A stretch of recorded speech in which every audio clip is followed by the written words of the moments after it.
Потрагата по екзистенција на младите луѓе од Македонија знае да ги однесе на необични места, што понекогаш можат да бидат интересни, но и опасни по животот на оние што ги извршуваат работните задачи. Не е мал бројот на таквите кои долгото чекање за вработување кај нас ги натерало да се определат да заминат во војните жаришта на Блискиот и Далечниот Исток.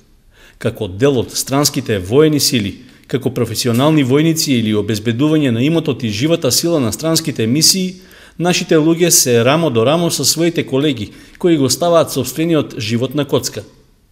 Престојот во Авганистан, Ирак и другите земји каде што ќе ја добијат задачата да патуваат, им станал навика и велат дека на она што се случува таму веќе и не гледаат со доза на страф и опасност како што тоа изгледа одовде.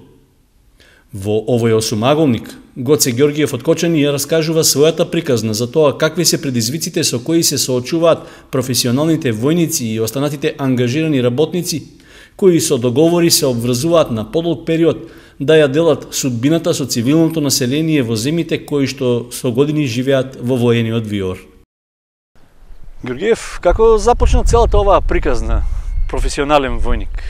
За професијата што ја работев 9 години као професионален војник и во моето долгогодишно искуство се најдов на повеќе предизвици и повеќе начини на обстојување таму во касарна. Значи, освен во касарната сум бил надвор од касарната, сум бил по овие кризни подрачја како што е Авганистан, Ирак, така да после војската, значи доаѓа таа еволуција за да работам као контрактор, да речеме, као војник на договор. Да, војник. Па цивил по договор, да речеме платеник е сосема друго нешто, меѓутоа ние сме контрактори, така се и водат по светот овие работи. Сега, почнуваме 2003 каде што Македонија партиципираше во ИСАФ мисијата. Значи тогаш се бараа некаде околу 8 војника, првата мисија зборам, без претходницата која беше со офицер и подофицер, под турска команда беа тие. Се бараше да Македонија да партиципира со некое мало оделение во рамките на ИСАФ силите во Авганистан. Тогаш прв пат се пријавив, не верував дека ќе ме викнат, меѓутоа јас сум таков авантурист, сакав да пробам да видам што е, како е надвор. Пошто гледам овие доваѓаат кај нас исто 2001 имавме кризи, имаше доста војска од страна, така да сакав јас лично да идам да видам како е тоа, да се осети тоа чувство.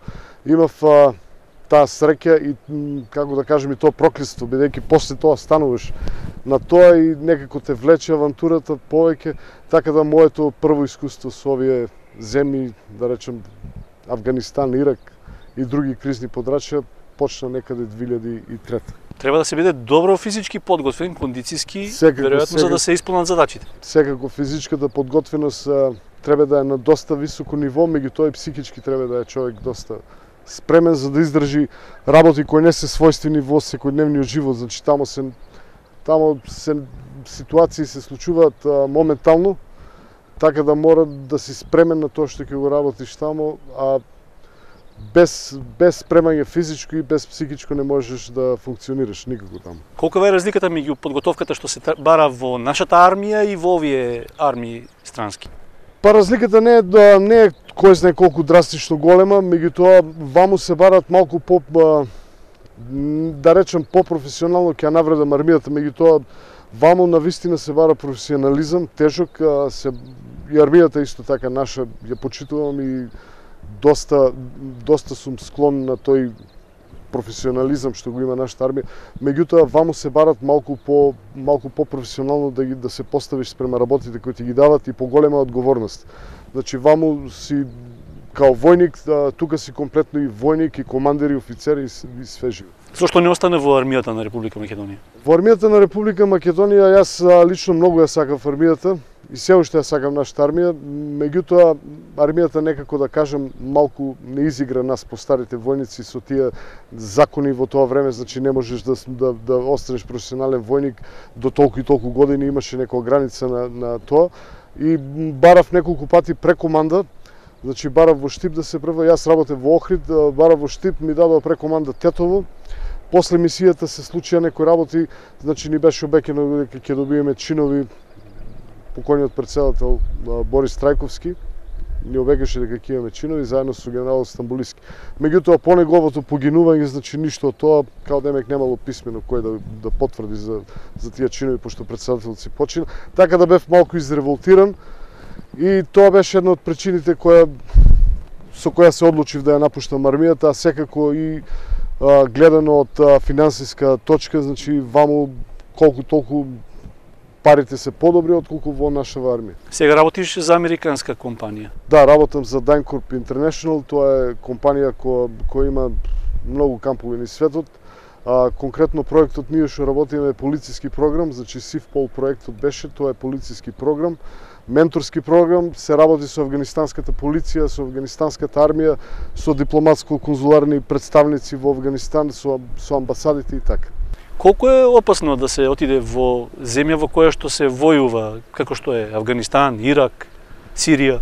Доста опасно е, бидејќи никој не би ти дал пари ако не е опасно. Значи треба да си доста спремен и да со појдување, значи од овде ако се решиш да одиш, треба некаде, да кажем најнародски се думе, се посто главата ти е во торба. Значи треба да бидеш спремен на најлошите работи кои што ги гледаме по филмовите, што излегуваат.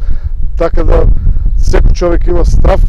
Јас имам исто страв, иако работам веќе толку многу години, меѓутоа се водам по тоа мото дека можда и грешно нема да ми се деси мене или така. Меѓутоа треба да бидеш четири очи отворени и да си доста спремен на целата ситуација каде се наоѓаш. Колку е реално опасно? Во споредба со она што го гледаме на телевизија во вести се добива друг печаток. Дали во реалноста е таква сликата? Па добро, вака сега во вести, значи ке некои експлицитни сцени, некои експлицитни клипови и такви работи, некои сознанија нема да се толку форсирани на телевизија, бидејќи секако знаеме дека такви видеа со експлицитна содржина не се добри за гледање за обичниот граѓани. Сакам да кажам дека ситуацијата е многу поопасна од тоа што гледаме на телевизија. Значи на телевизија е изфилтрирано тоа што го дават, ваму што се случува е доста опасно, меѓутоа пак ќе кажам, ме праша колку е опасно и каде е опасно.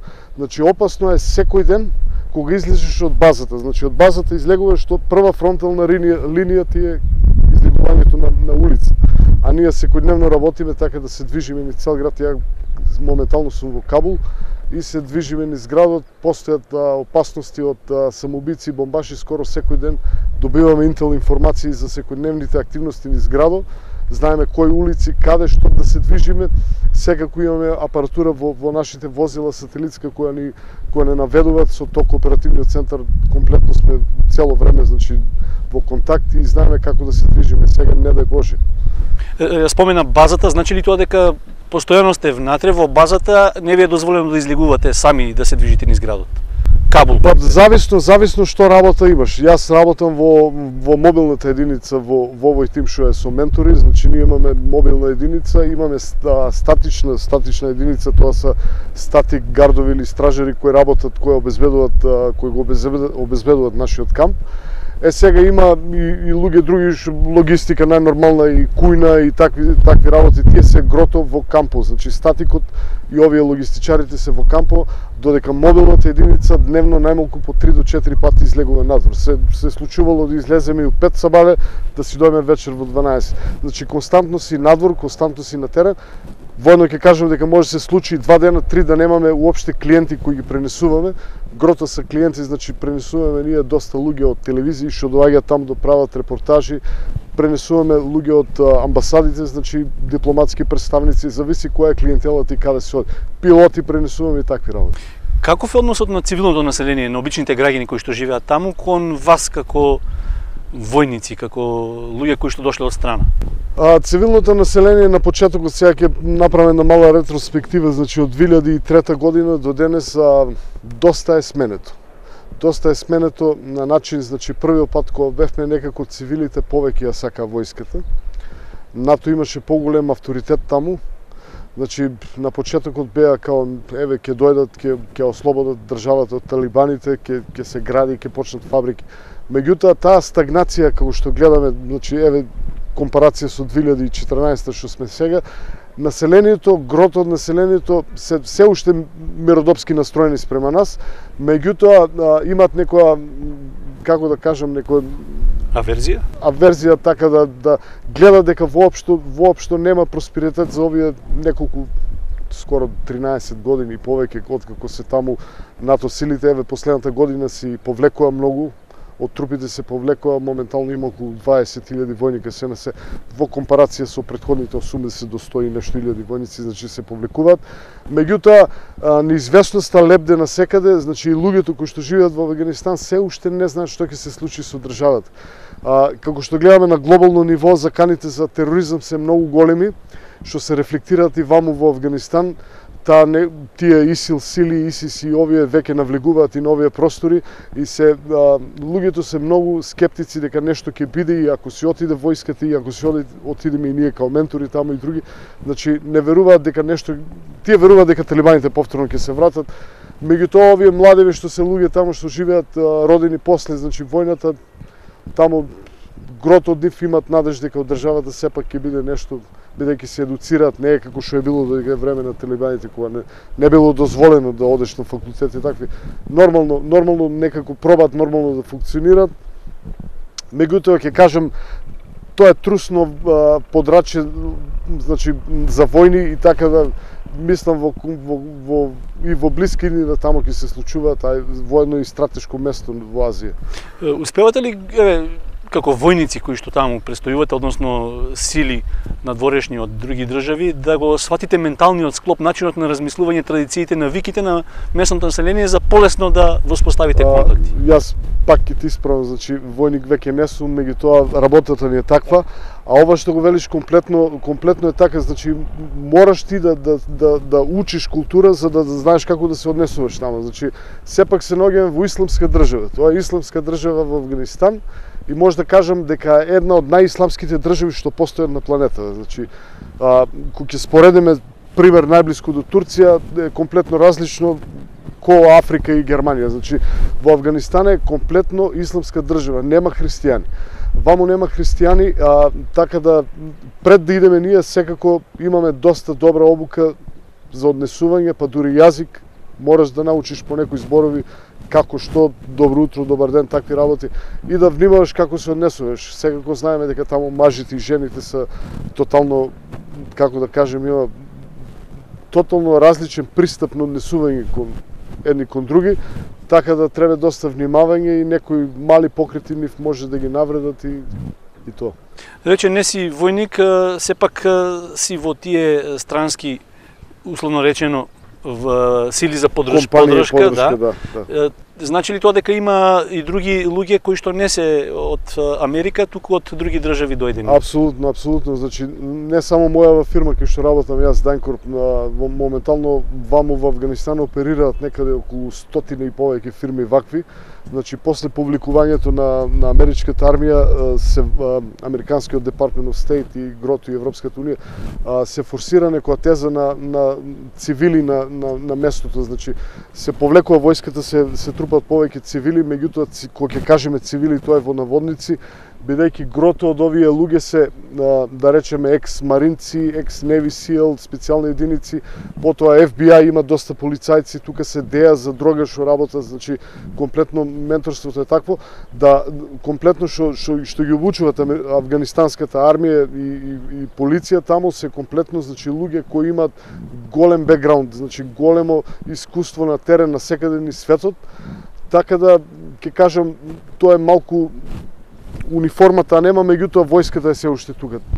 Тоа е, Америка така работи секаде низ светот. Сега да се вратиме малку на она што конкретно тебе те засега, на колкав период е договорот што го имаш подпишан? Така, договорот се подпишува лично, значи можеш да подпишеш додека си спремен да ја работиш оваа работа, секако ваму има, поминуваш физички проверки, значи поминуваш доста голем тест додека трае регрутацијата. Значи регрутацијата трае некаде околу 7 до 8 месеци.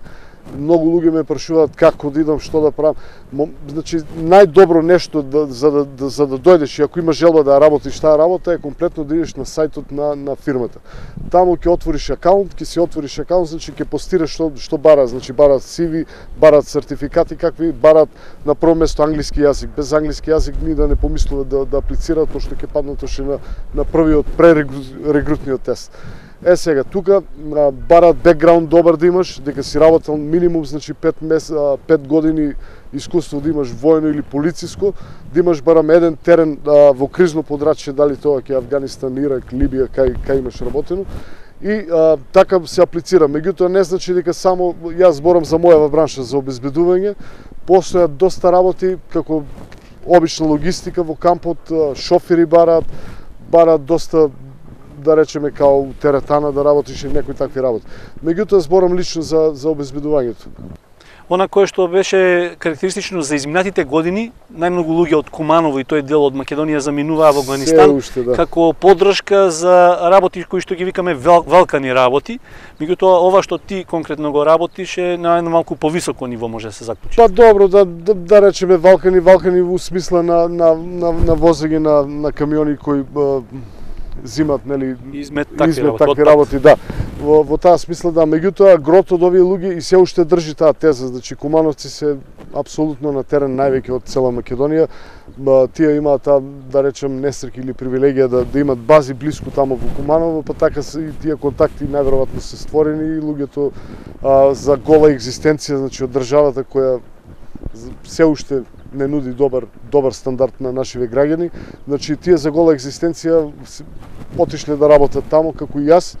Меѓутоа ќе кажам дека да, точно е тоа, Куманово се највеќе, меѓутоа има од Скопје, има од овие источни краеви, има Делчево, има Велес и така, има доста македонци. Лично во мојот тим кај што сме ние сме околу 7 македонци.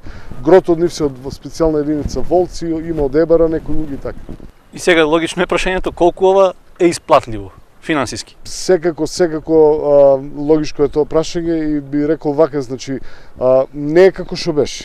Значи не е како што беше, пред неколку години беше доста исплатливо, сега се цените малку на платите, мислам платите се намалени на 50%.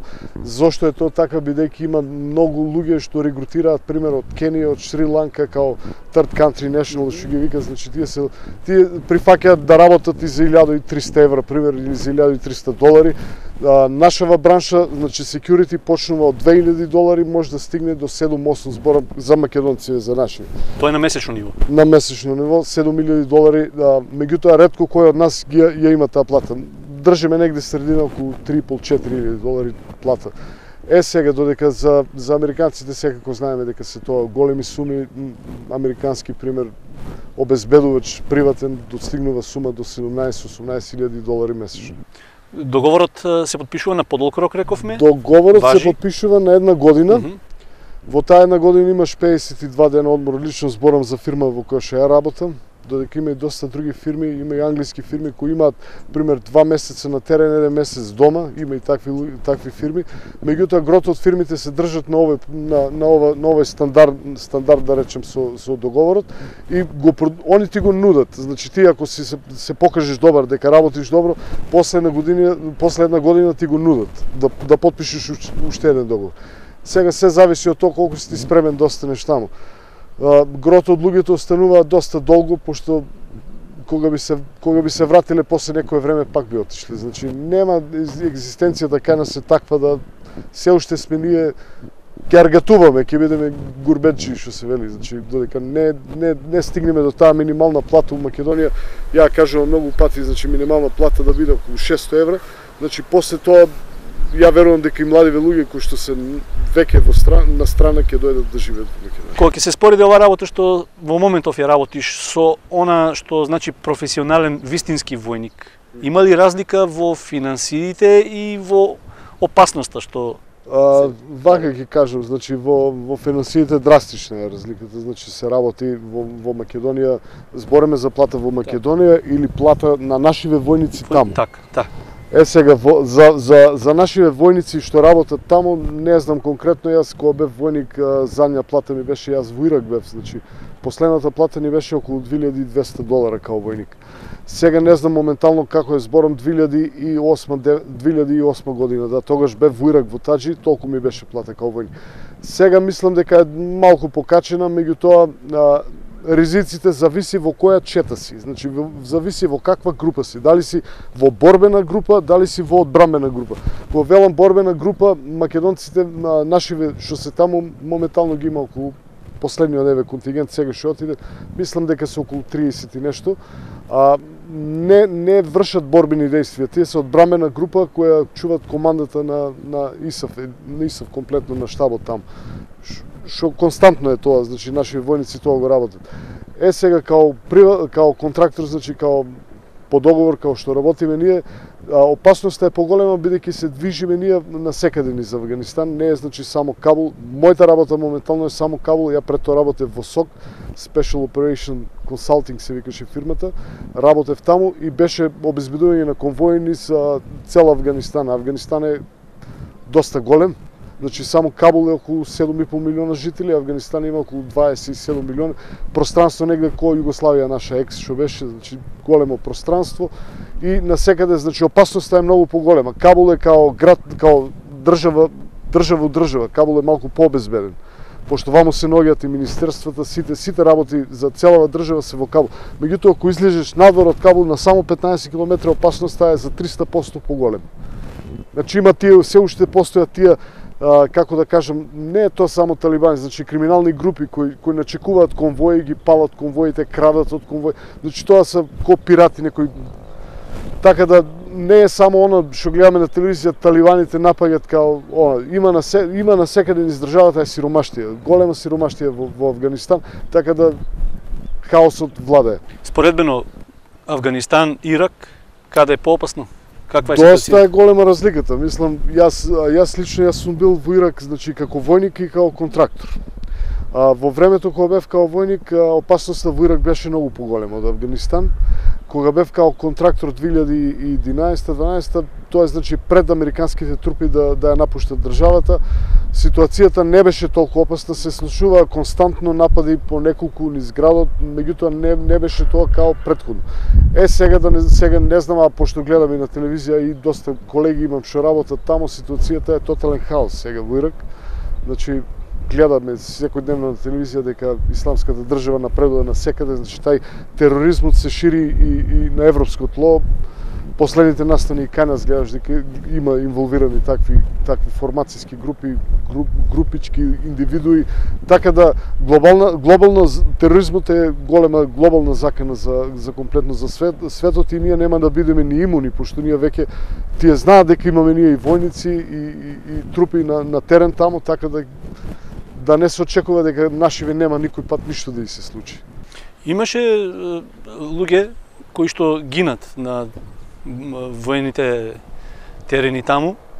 Веројатно во договорот стои и некакво осигурување во случај на повреда или не дај Боже гинење. Така, има осигурување, значи осигурување има за погинување, нели, пример ако погинеш таму, некаде најниското осигурување што ние го добиваме некаде околу $250,000 на фамилијата, не да можеш да погинеш.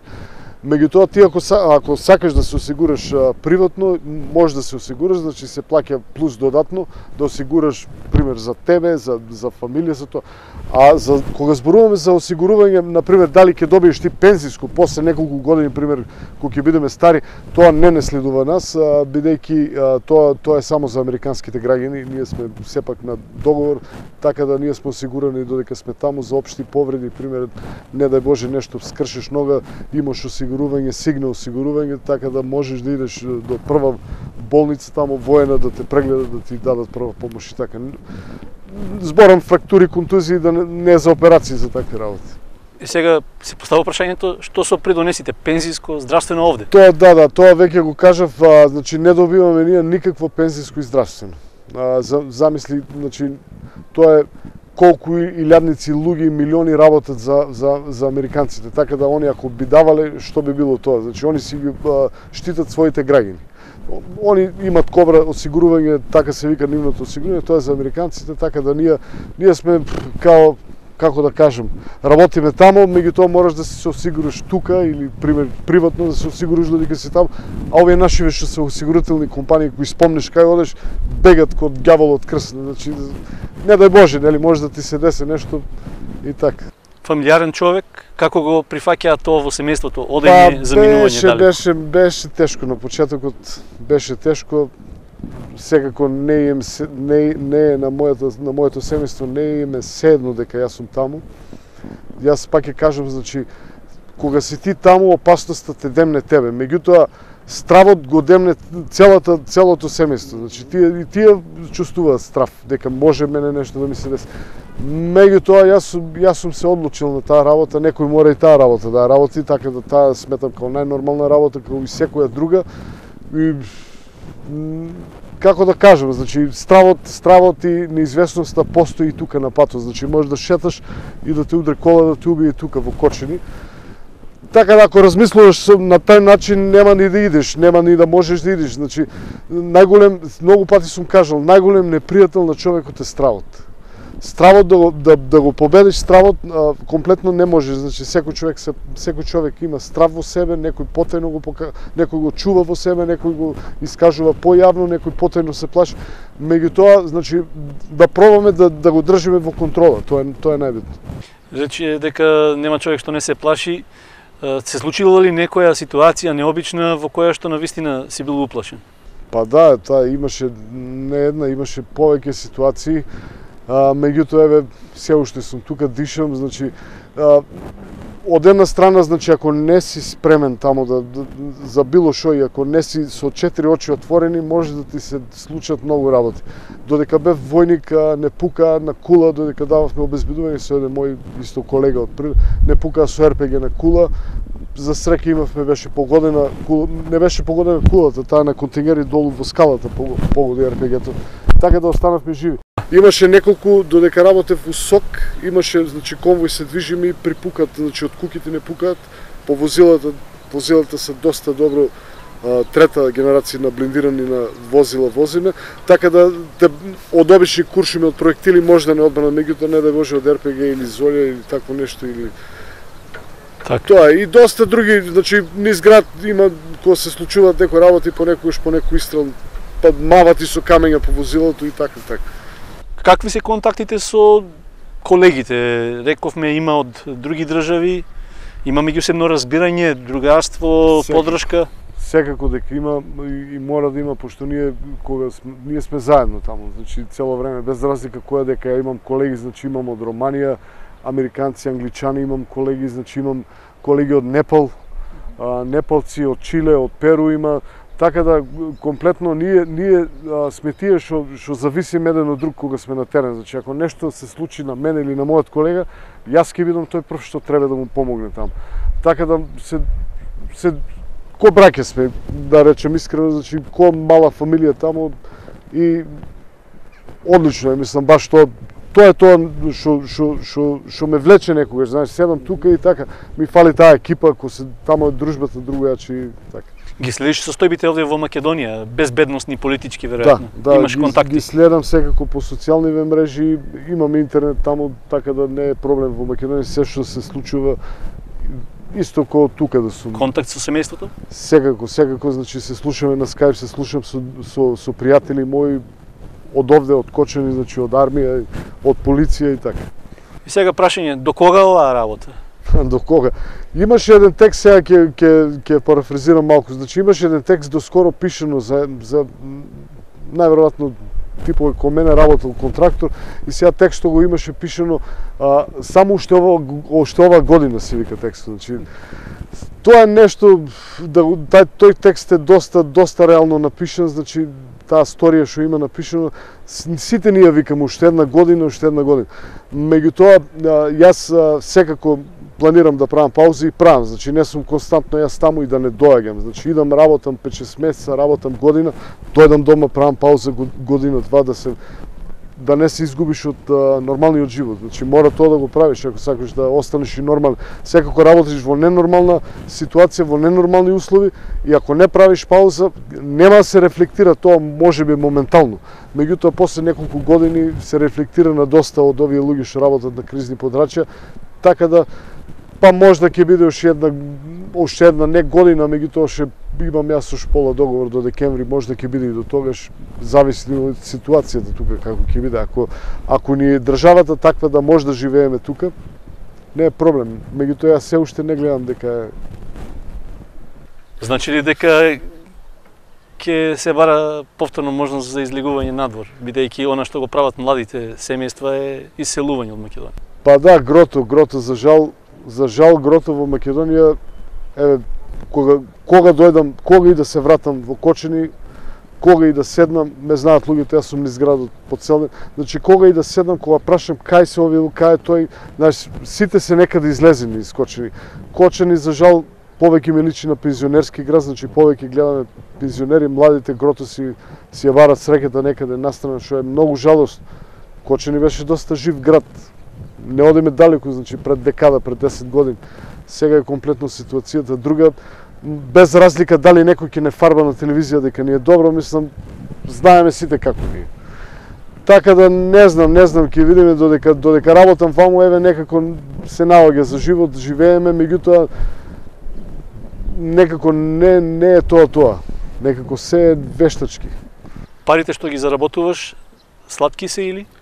Па парите што ги заработувам, грото лично за мене, работам куќе правев, така да немам ја многу видено шетање, знаеш што пари.